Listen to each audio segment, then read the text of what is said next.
Glória ao Pai, ao Filho e ao Espírito Santo, como era no princípio, agora e sempre. Amém. Na parte desta manhã, nós havíamos meditado o trecho do Antigo Testamento, de qual livro? Aqueles que participaram? Macabeus, capítulo 6, é isso? Capítulo 6, versículo 18 ao 31. Muito bem, olha, me surpreenderam. E nós vimos a pessoa do ancião Eleazar, que significa na língua hebraica, Deus ajudou. E além do mais, nós vimos que ele era um escriba, e não simplesmente um escriba qualquer, mas um eminente escriba. E o cartão de apresentação de Eleazar qual era? Um homem que viveu uma vida de forma justa. Tinha um rosto transparente, de bela aparência, apesar da cabeleira branca. Hoje as mulheres não gostam de ter muito cabelo branco, não. Quando vai chegando uma certa idade, vai começando a pintar o cabelo de loiro, cor de caju, castanho. Vai tirando as rugas, vai colocando os botox. E assim sendo, fica jovenzinha rapidinho. Gasta alguns reais, mas a lataria fica enxuta. O motor não sei como vai, mas a lataria está sempre enxuta. Eleazar não era bem assim não. Eleazar viveu uma vida boa. E no final da sua vida nós vimos que ele testemunhou para a sua comunidade judaica tudo aquilo que ele havia acreditado no Deus único, isto é, martírio, testemunhou o seu amor a Deus, derramando o próprio sangue, para não trair a sua fé. Isso nós vimos que ele estava vivo e preferiu a morte, para testemunhar a sua fé no Deus único, no Deus de Jacó e de Isaac e de Abraão. Agora nós vamos ver no Novo Testamento um homem que está morto e vai escolher a vida. No Novo Testamento. No Antigo Testamento nós vimos um homem que estava vivo e preferiu a morte do que trair o seu Deus ao povo que havia conquistado a Palestina, isto é, o Império Helênico, através da dinastia que Alexandre o Grande havia deixado no Egito e na Palestina. Agora nós vamos ver no capítulo 19 do evangelista Lucas, um homem que aparentemente está vivo, mas na verdade ele está morto. E ele vai deixar a morte e escolher a vida. Capítulo 19 do evangelho de São Lucas. Lucas é o único evangelista que trata deste episódio. Então eu vou ler e vocês escutam. Trata de Zaqueu, o chefe dos cobradores de impostos. Tendo entrado em Jericó, Jesus estava passando pela cidade. Havia ali um homem chamado Zaqueu, que era chefe dos publicanos e muito rico. Ele procurava ver quem era Jesus, mas não conseguia por causa da multidão, pois era baixinho. Então ele correu à frente e subiu numa árvore para ver Jesus, que devia passar por ali. Quando Jesus chegou ao lugar, olhou para cima e disse: Zaqueu, desce depressa, hoje eu devo ficar na tua casa. Ele desceu depressa e o recebeu com alegria. Ao verem isso, todos começaram a murmurar, dizendo: foi hospedar-se na casa de um pecador. Zaqueu pôs-se de pé e disse ao Senhor: Senhor, a metade de meus bens darei aos pobres, e se prejudiquei alguém, vou devolver 4 vezes mais. Jesus lhe disse: hoje aconteceu a salvação para esta casa, porque também este é um filho de Abraão. Com efeito, o Filho do Homem veio procurar e salvar o que estava perdido. Palavra da salvação. Glória a vós, Senhor. Qual é o nome da cidade que Jesus está passando? Jericó. Jesus estava indo para onde? Jerusalém. Vocês leem a Bíblia, hein? Que bom. Essa cidade de Jericó, ela aparece na Sagrada Escritura desde o Antigo Testamento. No capítulo 6 do livro de Josué, essa cidade, ela é construída e fortalecida por um grande muro. Daí nós teremos também o cerco de Jericó, através daquele cerco que o profeta faz para destruir o muro e assim sediar a cidade. É engraçado que foi feito um estudo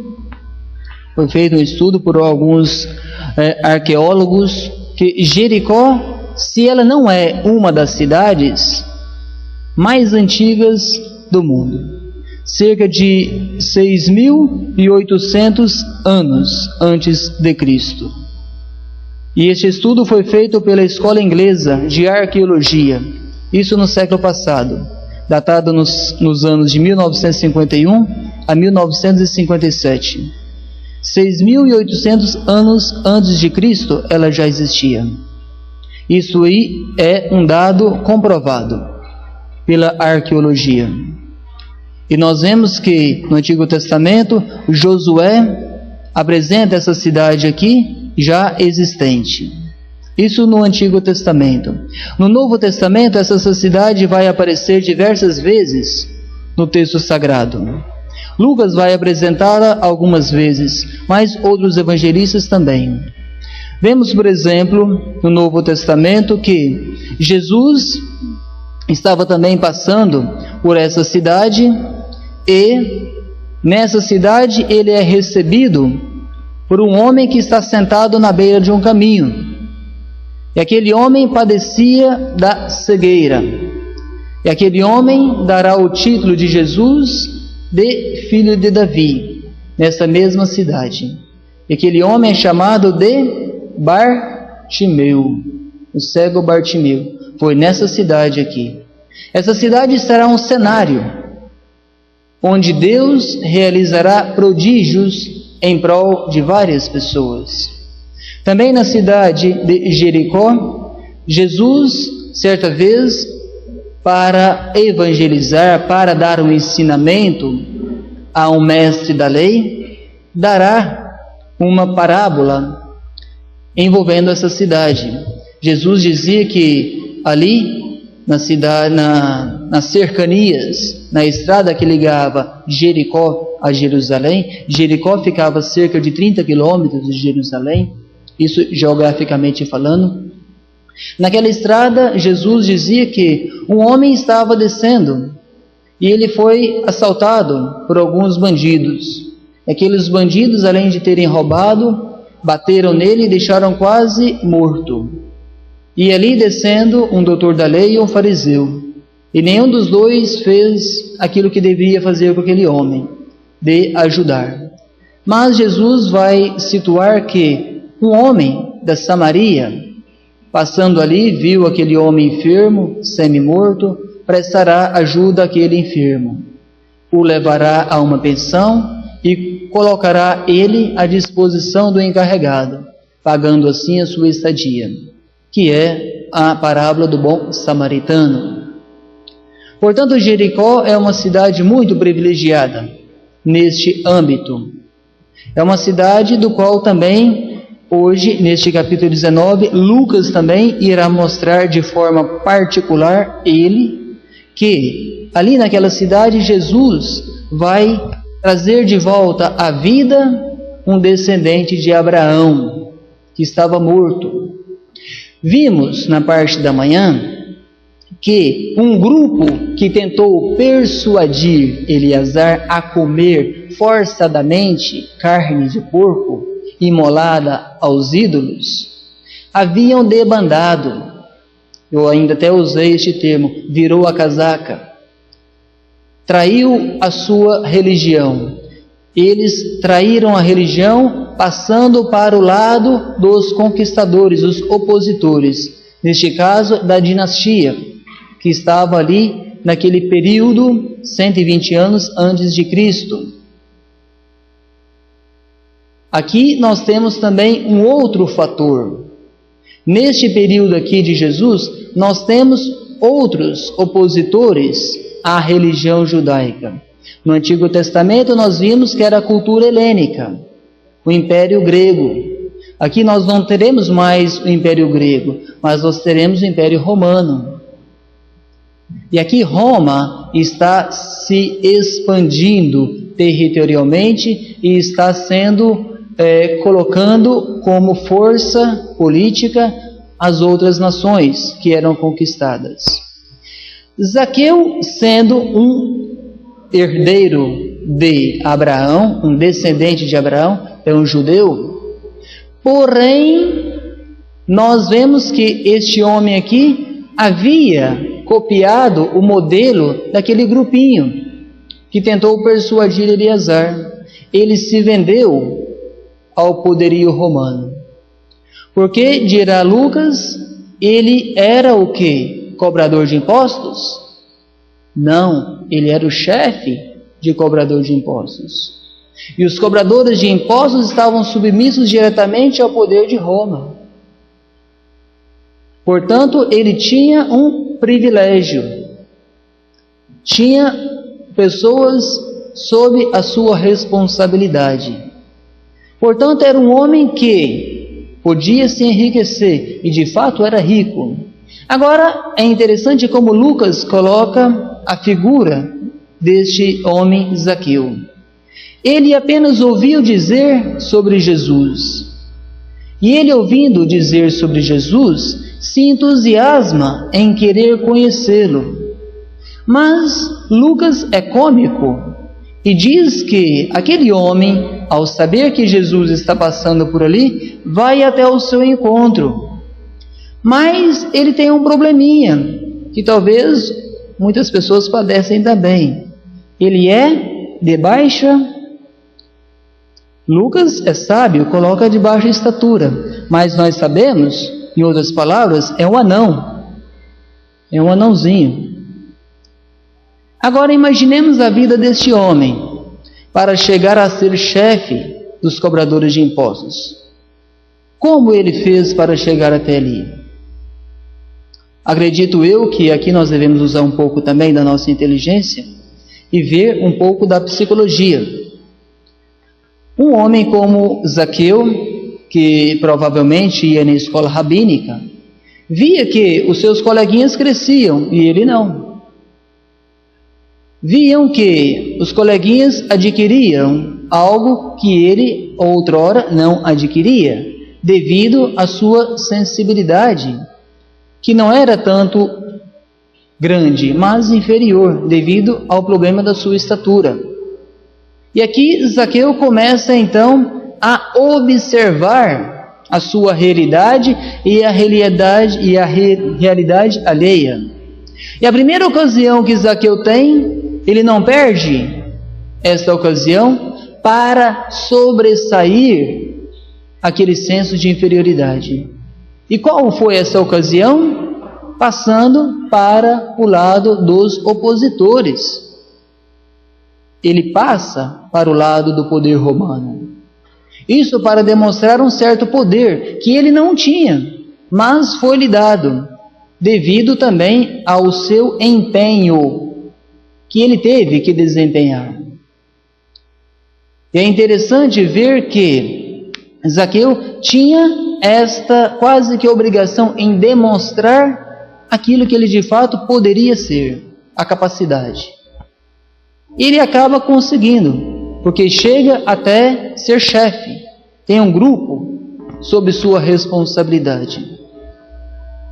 E Lucas faz questão de demonstrar isso aqui, não obstante a sua baixa estatura, porque era um anão.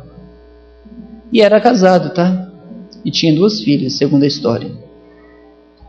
Era um homem potente.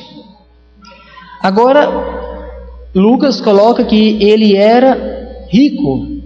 Não mais um rico assim, mas muito rico.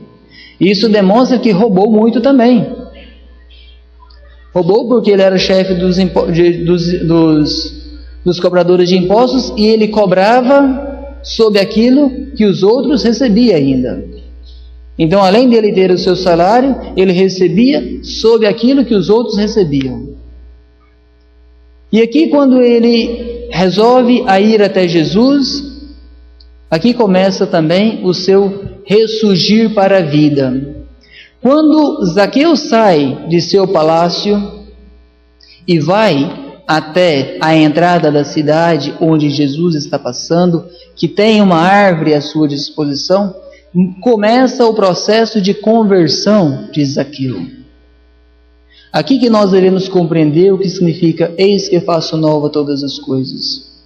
Porque quando Zaqueu sai de sua casa, sai do seu palácio e sobe naquela árvore para ver Jesus passar, significa que ele está abrindo mão daquilo que ele havia conseguido.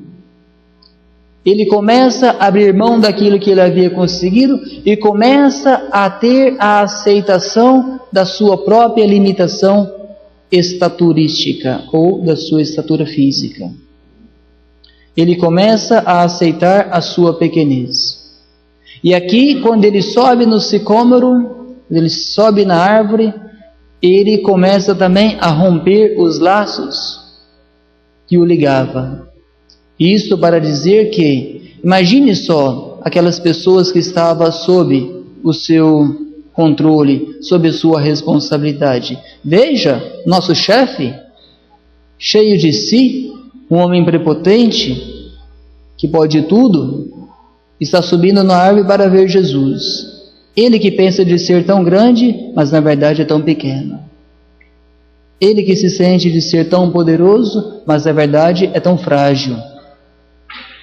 Imagine só os zum, zum, zum que ele teve que escutar ao sair de sua casa para subir numa árvore, para ver um tal de Jesus que estava passando por ali. Portanto, todo este processo Zaqueu começa a enfrentar dentro de si, começa a desenvolver dentro de si, e que só ele sabia de fato tudo isso.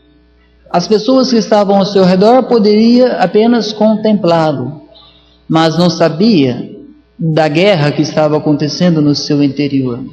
Em outras palavras, Zaqueu estava pedindo ajuda.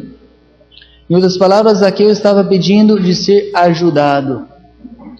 E reconheceu na pessoa de Jesus essa ajuda do qual ele poderia se agarrar. E quando ele vê que Jesus está próximo dele, através da cidade de Jericó, ele não pensa duas vezes e vai ao seu encontro.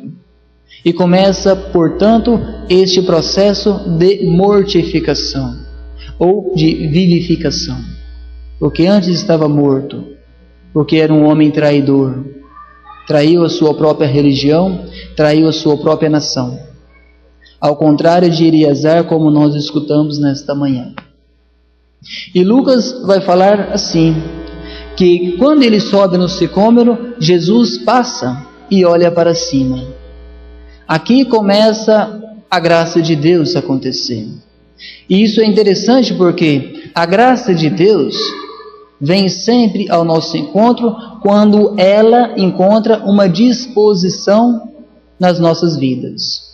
A disposição que Zaqueu demonstrou foi esta aqui, de sair de seu lar, ir até Jesus e subir no sicômoro. Esta foi a disposição apresentada por Zaqueu.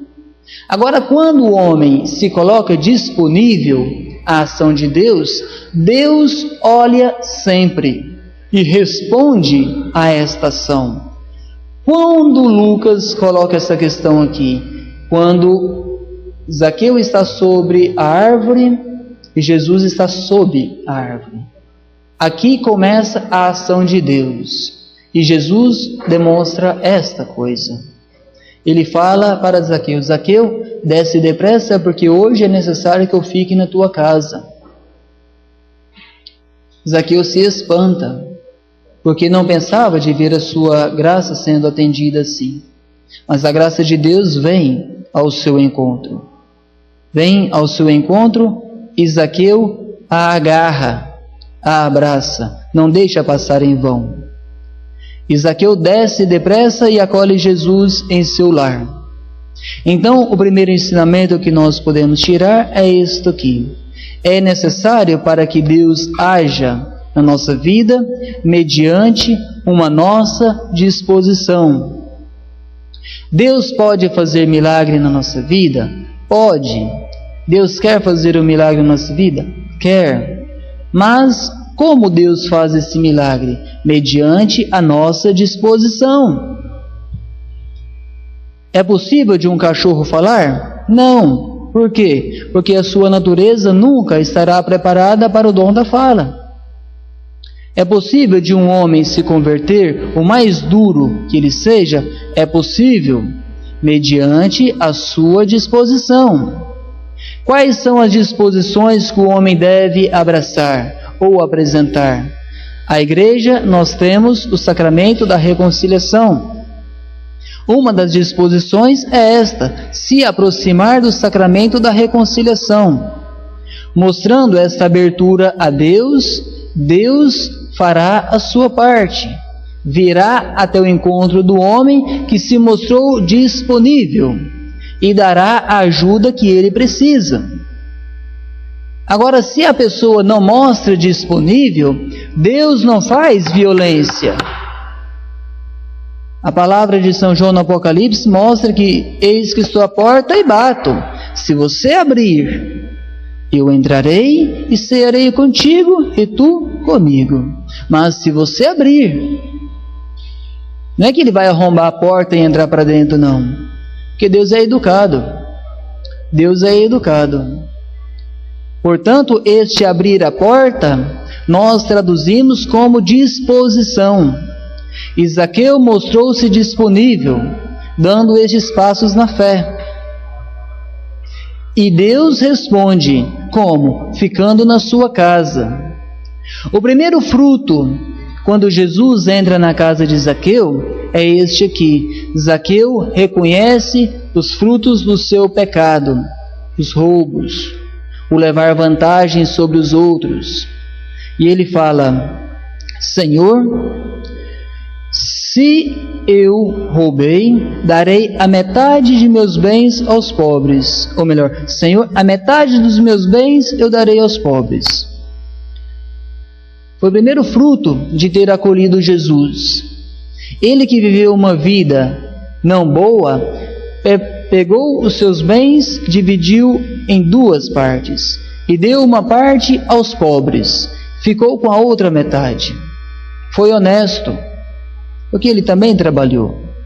Agora ele vai fazer algo que surpreende os filhos de Abraão, porque pela lei, uma pessoa quando havia usurpado de coisas que não era sua, deveria devolver a metade, restituindo a metade. Isso dirá o livro dos Levíticos, livro da lei. Zaqueu, quando devolve, quando reparte a metade de seus bens e dá aos pobres, ele falará para Jesus: e se eu usufruir de coisas que não são minhas, darei 4 vezes mais. Restituirei 4 vezes mais. Isso demonstra que a pessoa, quando é agraciada por Deus, ela restitui não somente a lei pela lei, mas o seu amor superabunda o próprio limite que lhe é imposto. E isso para nós é importante, sabe por quê? Quando nós, prestem bem atenção aqui, tá? Porque aqui é uma casuística moral. Quando nós nos apoderamos de coisas que não são nossas, através de furtos, de roubos, etc., através do levar vantagem, de ter a mão meio mole, tudo isso aqui, para sermos perdoados por Deus, é necessário a restituição. Posso estar arrependido? Posso chorar todos os dias da minha vida, mas se eu não restituo, Deus não me perdoa. Isso aqui é dogma da igreja, tá? Dogma de fé, melhor dizendo. Dogma de fé. Isso serve para 2 ocasiões, tá? Primeira ocasião, qual é o 8º mandamento da lei de Deus? Quem é catequista aqui sabe. Quem é catequista? Levanta a mão quem é catequista. Ninguém levanta a mão? Não tem nenhuma catequista aqui, né? Então tá bom. Não levantar falso testemunho. Não levantar falso testemunho. Certo?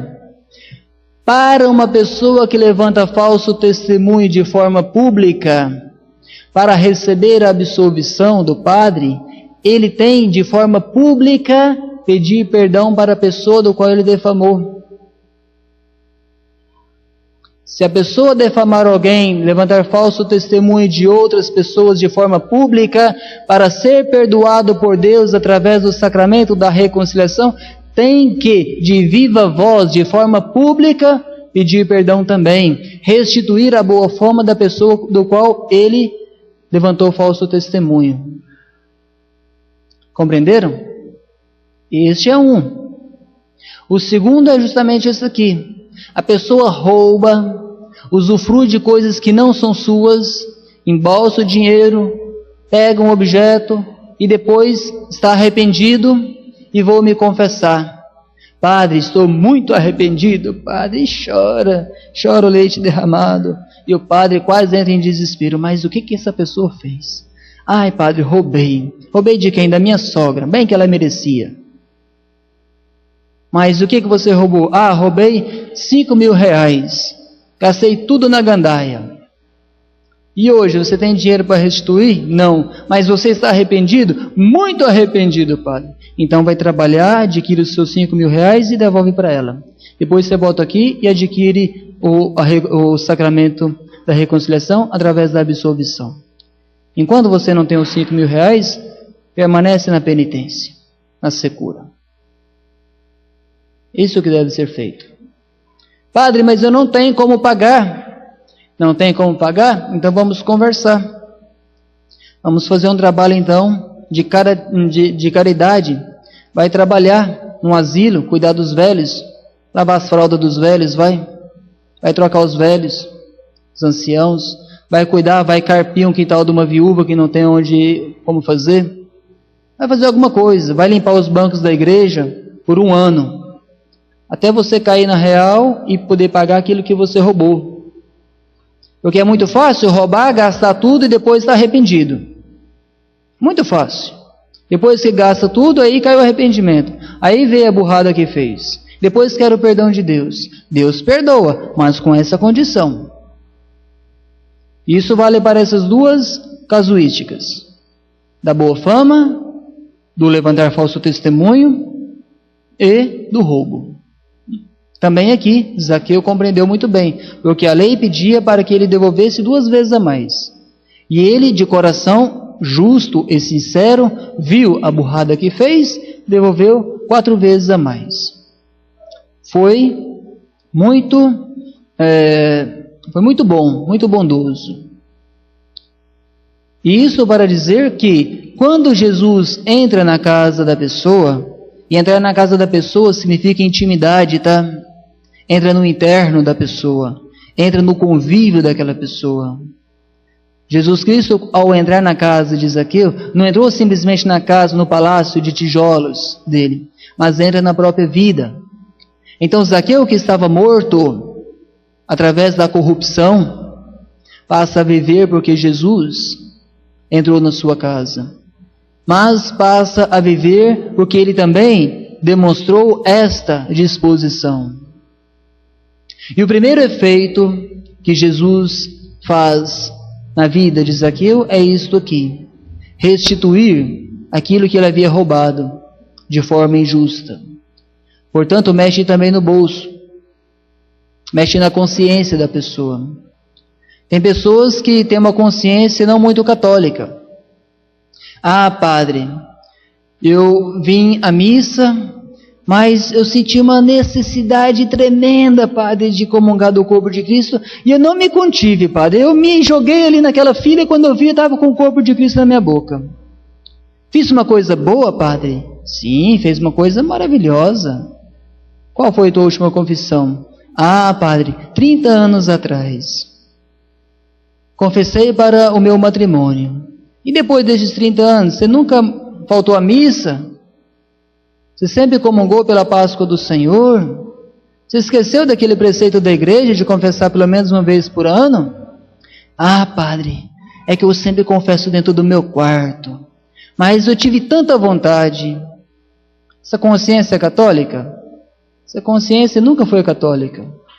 Uma consciência privada essa aqui, singular.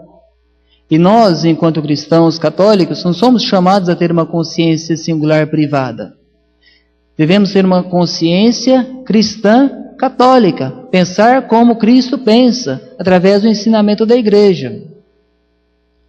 Portanto, padre, senti uma necessidade tremenda de comungar, mas eu estou em pecado, o que eu devo fazer? Não comunga, é óbvio. Não comunga, é óbvio. Ah, padre, mas eu faço o propósito de confessar o mais rápido possível. Isso é válido? Não. Não é válido. Sabem para quem isto é válido? Sabem para quem? Sabe ou não? Sabe ou não? Fala, sabe ou não? Vale para os padres somente. Vale somente para os padres. Eu sou padre. Cometi um pecado. Devo celebrar a missa. Eu devo obrigatoriamente comungar. Prestem bem atenção, tá? Entramos numa aula de liturgia e também de teologia. Quando um padre celebra a missa, não obstante ele estando em pecado mortal, ele deve obrigatoriamente comungar. Sabem por quê? Não? Cáspita, você não sabe de nada então, tá tudo novidade. O padre deve comungar porque ele está imolando a vítima. Então, ele ao mesmo tempo é sacerdote, vítima e altar. E como ele está oferecendo aquela vítima, ele é o primeiro a consumir a vítima imolada. Porque ele é o ministro ordenado. Por isso que a responsabilidade de ser padre é muito grande. É muito grande.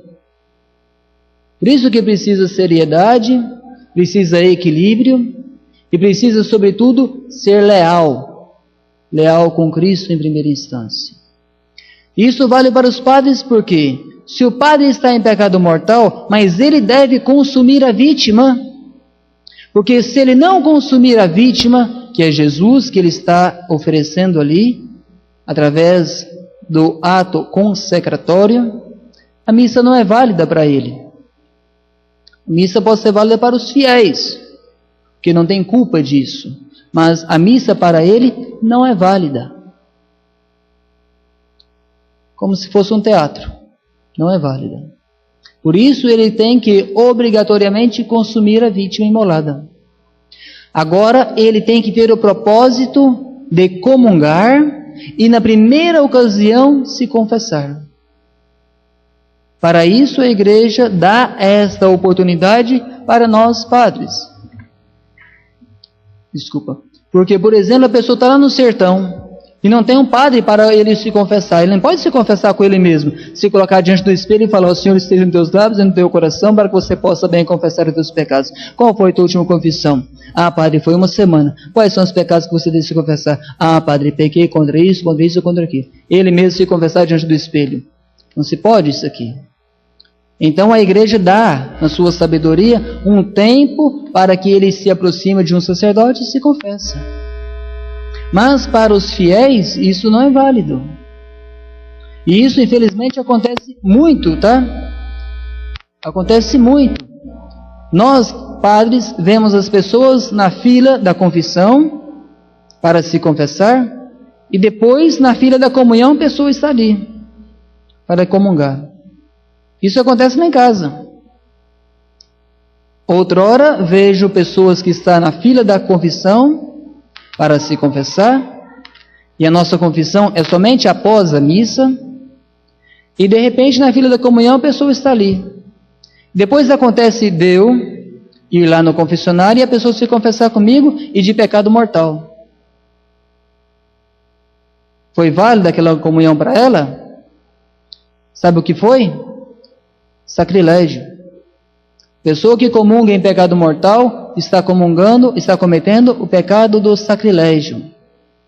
Em outras palavras, está comungando a sua própria condenação. Sabem por quê? A palavra de Deus nos diz: aquele que come de forma indevida e bebe do meu sangue de forma indevida, está comendo e bebendo a própria condenação.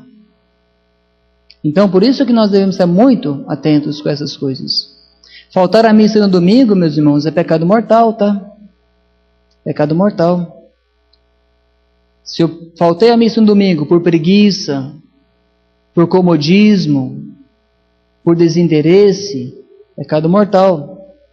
Eu não posso me acostar da Eucaristia sem antes ter me confessado. Posso participar da missa? Devo. Devo comungar? Não. Quando Jesus entra na nossa intimidade, portanto, toca também a nossa consciência. Eu não posso ter uma consciência comum, como todos têm. Não, a minha consciência deve ser refinada, deve ser tocada pelo Senhor.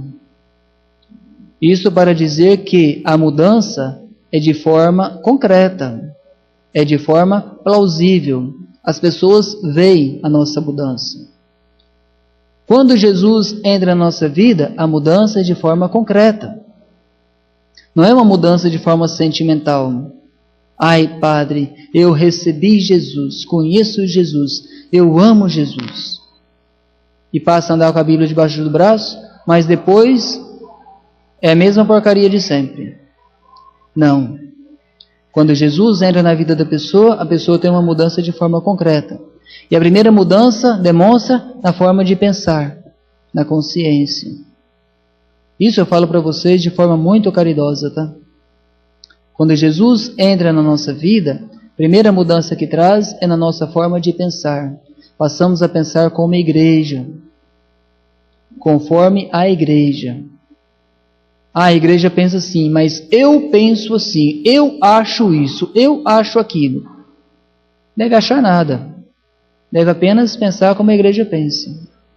Isso se Jesus entrou na nossa vida. Isso segundo aquilo que a palavra de Deus nos diz. Portanto, é uma questão muito atual. Muito atual. Por que eu falo isso? Porque é um desafio. Um desafio para nós. Esses dias veio um jovem conversar comigo, lá no mosteiro, um jovem de mais ou menos 1,80 m, moreno, olhos azuis, é um sarado, como dizem as pessoas aí. E ele quer se tornar modelo. E está entrando na escola de modelo. Agora nós sabemos qual é o mundo destes modelos. Quais são as coisas que envolvem esta profissão, se é que podemos chamar de profissão. Porque a pessoa serve enquanto tem, mas depois que ela passou a não ter, ela não serve mais. E eu disse, olha meu rapaz, você tem que pensar bem antes de optar. Porque se você opta por ser modelo, você vai ter que fazer o papel de teatro muitas vezes. Você vai ter que fazer coisas que você não gostaria de fazer. E depois como ficará a tua consciência? Se você vai num desfile, se você vai fazer alguma apresentação, ou no teu caso que ele também almeja ser ator, essas coisas, assim, você vai ter que ensaiar peças que vai contra a tua índole, contra a tua fé, que é um rapaz de igreja, rapaz bom. Então você vai ter que vender o teu corpo. Você vai emprestar o teu corpo outras vezes. Por dinheiro, para ter meios, para ter padrinhos, para você adquirir o status, para você ser lançado, para você ter ocasião, oportunidade. E como ficará a tua fé? Aquilo que você aprendeu, aquilo que você acredita. E ele, padre, é assim? E eu falei assim, claro que é assim. Ou você acha que uma atriz que está apresentando-se numa novela e ela é casada, é cristã, E de repente ela está ali com outro homem na cama, beijando, fazendo maior teatro. Imagine só o que passa na consciência dessa pessoa. Deve ter um equilíbrio psicológico muito grande, muito refinado, que eu acredito que muitos não têm. Porque vivem deprimidos essas pessoas. Imagine só, você casado e sua mulher atriz. De repente você liga a televisão e vê ela ali, boca a boca com outro homem. E depois quando ela chega na sua casa, e aí? Você vai acolher bem, paixão, vem cá que eu estou com saudade de você. Dá vontade de dar um tapa. Eu vi você se entregando ali de fato. Não era só uma questão teatral não, eu vi os teus sentimentos ali, parece que você estava até gostando. Não, bem, era só o papel. Mas até onde que você vai saber que é papel e até onde que vai ser verdadeiro? Então, na dúvida, filha ou filho, é melhor não arriscar. É melhor ir fazer o pedreiro, o servente, o porteiro, o eletricista, o encanador, o balconista, do que fazer essas coisas. Muito melhor. Falei para ele. Ele não é fácil não. Eu disse, não é fácil mesmo. Portanto, pensa bem. O mundo que está entrando. Além das propostas indecentes que tem. Por parte desses homens, né? Porque para você ser lançado numa revista, não é que você vai por mérito. Você vai porque você pagou. Para você ser lançado. Só os ingênuos que pensam assim. Mas nós não podemos ser ingênuos. Esse mundo é um mundo de cão. É o mundo dos fortes, é o mundo daqueles que podem. E as pessoas que podem tirar proveito dos outros, não pensam duas vezes, tiram mesmo. Tiram mesmo. Isso diz a Sagrada Escritura, tá? A Sagrada Escritura nos diz que os filhos das trevas são mais espertos que os filhos das luzes. Então eles não medem consequência, eles agem. E assim sendo, Jesus, Lucas termina com essas palavras aqui. Hoje aconteceu a salvação para esta casa, porque também este é um filho de Abraão.